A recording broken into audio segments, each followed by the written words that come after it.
پورے کر سکوں، لیکن اس سفر نے مجھ سے میری شریک حیات چھین لی۔ ڈاکٹر کہتے تھے کہ وہ ٹھیک ہونا ہی نہیں چاہتی، یا شاید کینسر بہت بری طرح پھیل چکا تھا۔ 6 ماہ کے اندر ہی اندر وہ چپ چاپ یہ دنیا چھوڑ کر چلی گئی۔ میں اس کی میت پر بھی نہیں جا سکا۔ یہ دیکھ کر میرے سسرال والوں نے مجھ سے ناتا توڑ لیا اور میری بیٹی کو اس کی دادی کے پاس بھیج دیا۔ وہ اپنی جوان جہان بیٹی کی موت کا ذمہ دار مجھے اور میرے گھر والوں کو سمجھتے تھے، اور کسی حد تک ان کی یہ بات ٹھیک بھی تھی۔ میں کئی روز دبئی میں بے مقصد سڑکوں پر گھومتا رہا اور روتا پھرتا رہا۔ میری نورین سے رفاقت صرف 1.5 سال کا ہی عرصہ رہی، لیکن میں جانتا تھا کہ وہ خدا کی بندی مجھے بے تحاشا چاہتی تھی۔ مجھے دبئی میں 9 سال ہو چکے تھے۔ اب میری مجبوری بن گئی تھی اپنے گھر فون کرنا، کیونکہ میری بیٹی اب میرے ماں باپ اور بہن بھائیوں کے رحم و کرم پر تھی، اور اس بات کا انہوں نے بے تحاشا فائدہ اٹھایا۔ میں برابر گھر پر خرچہ بھیجتا رہا۔ اماں میری بیٹی کو سامنے بٹھا کر اس سے میری بات کرواتی۔ مجھے بتایا جاتا ہے میری بیٹی اسکول میں پڑھنا نہیں چاہتی، لیکن اس کا خاموش اور افسردہ چہرہ مجھے کوئی اور ہی کہانی سنا رہا ہوتا۔ دوسری طرف حبیبہ کا رویہ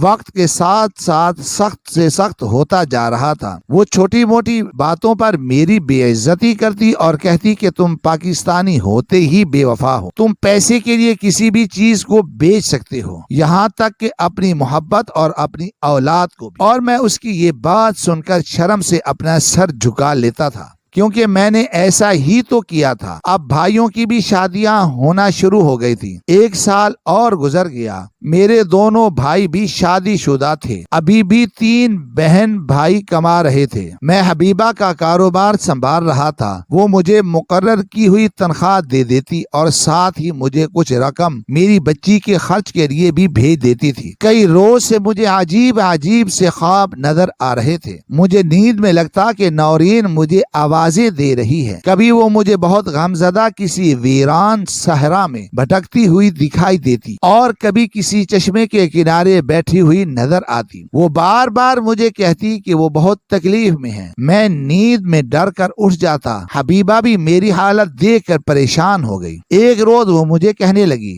حماد مجھے لگتا ہے کہ نورین تمہیں کچھ بتانے کی کوشش کر رہی ہے۔ ایسا تو نہیں ہے کہ تمہاری بیٹی مریم کوئی پریشانی میں ہو؟ تم ایسا کرو کہ بنا بتائے پاکستان پہنچو اور دیکھو کہ یہ کیا معاملہ ہے۔ میں یہ سن کر احسان مندی سے حبیبہ کی طرف دیکھنے لگا، کیونکہ اس نے نورین کی بیماری میں مجھے پاکستان نہیں جانے دیا تھا، لیکن اب جب بات میری اولاد کی تھی تو اس نے فوراً مجھے اجازت دے دی۔ شادی کے 4 سال بعد خدا نے حبیبہ کو بھی ماں بننے کا سکھ دیا تھا۔ شاید اسی وجہ سے اس کی فطرت میں اتنی نرمی پیدا ہو گئی۔ میں فوراً ہی پاکستان کے لیے روانہ ہو گیا۔ 10 سال بعد جب میں گاؤں پہنچا تو ہر طرف تبدیلی ہی تبدیلی آ چکی تھی۔ میں گاؤں کو حیرت سے دیکھتا ہوا جب اپنے گھر پہنچا تو مجھے پڑوسیوں نے بتایا کہ میرے گھر والے تو کب کا یہ گھر بیچ کر لاہور شفٹ ہو گئے ہیں۔ میں حیران ہو گیا کہ انہوں نے مجھے بتانا بھی پسند نہیں کیا۔ میں پتہ پوچھتا ہوا جب اپنے والدین کے نئے گھر پہنچا تو یہ دیکھ کر حیران رہ گیا کہ خاصا قیمتی اور شاندار گھر بنا ہوا تھا، اور 2 خوبصورت گاڑیاں بھی کھڑی تھیں۔ پردیس میں گزرے 10 سال نے مجھے بوڑھا کر دیا تھا۔ جب میں پاکستان سے گیا تھا تو 28 سال کا ایک خوش شکل نوجوان تھا، لیکن اب میں ایک تھکا ہوا ادھیڑ عمر مرد بن کے گھر لوٹا تھا۔ میں نے جب بار بار بیل بجائی تو کوئی بھاگتا ہوا دروازے تک پہنچا۔ وہ کوئی کمزور سی بچی تھی جس کے چہرے پر ایک طرف گہرے زخم کا نشان تھا۔ وہ بچی کچھ دیر تو حیرت سے میری طرف دیکھتی رہی اور پھر ایک دم مجھ سے لپٹ گئی۔ اچانک میرے ذہن میں خیال آیا اور میں تڑپ اٹھا۔ وہ کمزور اور لاغر سی بچی جس کے چہرے کو کسی چیز سے بری طرح جلایا گیا تھا، وہ کوئی اور نہیں بلکہ میری سکی بیٹی مریم تھی۔ میں جو پچھلے 10 سال سے پردیس میں مصیبتیں اٹھا رہا تھا، میری سکی اولاد میرے رشتہ داروں کے گھر میں اس حال میں موجود تھی۔ ہم دونوں باپ بیٹی ایک دوسرے کے گلے لگ کر رو پڑے تھے۔ تھوڑی دیر میں ایک عورت چمک دمک والے کپڑے پہنے ہوئے چیختی ہوئی گھر سے نکلی اور اس نے مریم کا بازو پکڑ کر جھٹکے سے اسے مجھ سے دور کیا اور بڑی بدتمیزی سے مجھ سے پوچھنے لگی، کون ہو تم اور اس منحوس کو گلے لگا کر کس کا سوگ منا رہے ہو؟ یہ سن کر میں بری طرح تڑپ گیا اور میں اماں ابا اور بھائیوں کو پکارتا ہوا گھر کے اندر داخل ہوا۔ وہ عورت مجھے روکتی ہوئی میرے پیچھے ہی گھر کے اندر آ گئی۔ اس وقت رات کا کھانا کھایا جا رہا تھا۔ سبھی لوگ ڈائننگ ٹیبل پر بیٹھے تھے۔ سب کے نوالے ان کے ہاتھوں میں دبے رہ گئے تھے۔ وہ سب حیرت سے مجھے دیکھتے ہوئے میرے ہاتھ میں مریم کا ہاتھ دیکھ کر پریشان ہو گئے۔ سب سے پہلے اماں کو خیال آیا۔ وہ اٹھی اور مصنوعی انداز میں روتے ہوئے میرے گلے سے لگ گئی۔ پھر ابا بھائی بھی باری باری میرے گلے ملے۔ میں سرد مہری میں انہیں کھڑا ہوا غور سے دیکھتا رہا۔ اماں نے غیر محسوس انداز سے مریم کا ہاتھ میرے ہاتھ سے چھڑانا چاہا تو میں نے سختی سے ان کے ہاتھ کو جھٹک دیا۔ مریم خوف زدہ سے مجھ سے لپٹی کھڑی تھی۔ وہ عورت میرے بھائی صفدر کی بیوی تھی۔ میرے انداز نے انہیں چونکنے پر مجبور کر دیا تھا۔ میں نے سختی سے اپنی ماں کی طرف دیکھتے ہوئے پوچھا، اماں میری یتیم بچی کی یہ حالت کس نے کی ہے؟ اس کا چہرہ کس نے جلایا ہے؟ تو اماں نے اپنے سینے پر دو ہاتھ مارے اور کہنے لگی، بیٹا تو کیا ہمیں جلاد سمجھتا ہے؟ بچی ہے، شرارت کرتی ہے۔ ملازمہ کھانا بنا رہی تھی، کچن میں جا گھسی، اس کے ہاتھ میں گرم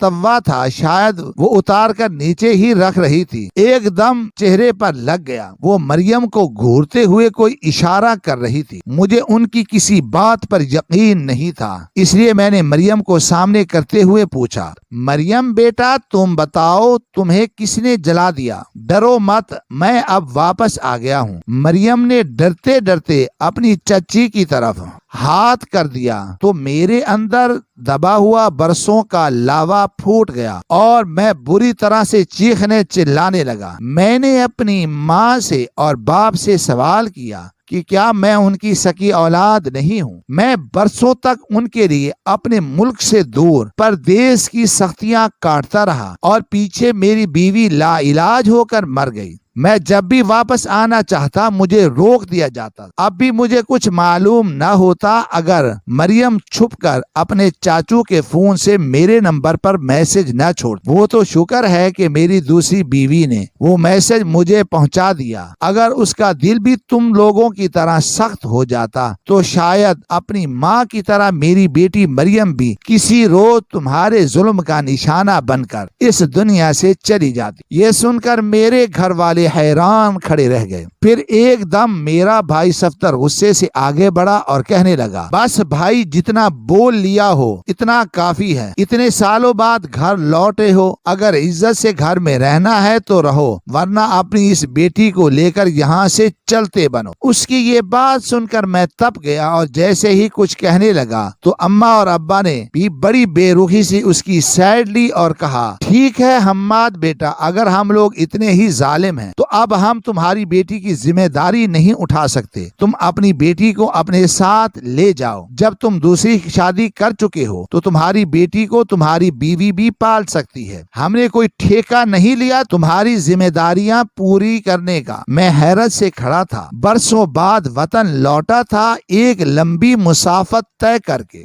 گھر بھی بدل چکا تھا اور گھر والے بھی۔ وہ لوگ بڑے خطرناک تیوروں سے مجھے گھور رہے تھے۔ ان کی طرح طرح کی بولیاں سن کر مجھے اندازہ ہو گیا تھا کہ اب اس گھر میں میرا کچھ نہیں رہا۔ میں نے چپ چاپ اپنی بچی کا ہاتھ پکڑا اور دروازے سے باہر چل دیا۔ ٹیکسی پکڑی اور سیدھا لاہور پہنچ گیا۔ لاہور میں مجھے کئی دن قیام کرنا پڑا۔ حبیبہ نے فون کر کے جلدی مریم کا پاسپورٹ اور ویزا بنوا دیا اور میں اپنی بیٹی کو لے کر دبئی پہنچ گیا۔ حبیبہ نے کھلے دل کے ساتھ مریم کو قبول کر لیا۔ شکر ہے کہ میں سب کچھ لٹا کر بھی خالی ہاتھ نہیں کھڑا تھا۔ میرے ساتھ ایک رحم دل بیوی بھی تھی جس نے مجھے مشکل وقت میں سہارا دیا تھا، ورنہ اپنوں کی بے رحمی نے تو مجھے سڑک پر لا لا کر کھڑا کر دیا تھا۔ میری التجا ہے کہ کوئی بھی بھائی اپنا ملک چھوڑ کر پردیس کی خاک نہ چھانے، کیونکہ وہی لوگ آپ کے دشمن بن جاتے ہیں جن کے لیے آپ پیسہ کمانے کی مشین بنتے ہو۔ اپنا اور اپنی بیوی بچوں کا خیال رکھیں، آدھی روٹی کھا لیکن اپنی بیوی اور بچوں کو بے سہارا چھوڑ کر پردیس نہ جائیں۔ آپ کو یہ ہماری کہانی کیسی لگی؟ اپنی رائے کا اظہار ضرور کریں۔ ناظرین، مزید اس طرح کی سبق آموز واقعات اور کہانیاں سننے کے لیے آپ ہماری ویڈیو کو لائک کریں اور شیئر کریں، اور خاص کر ہمارے چینل عدن سکل کو ضرور سبسکرائب کریں۔ شکریہ۔ اللہ حافظ۔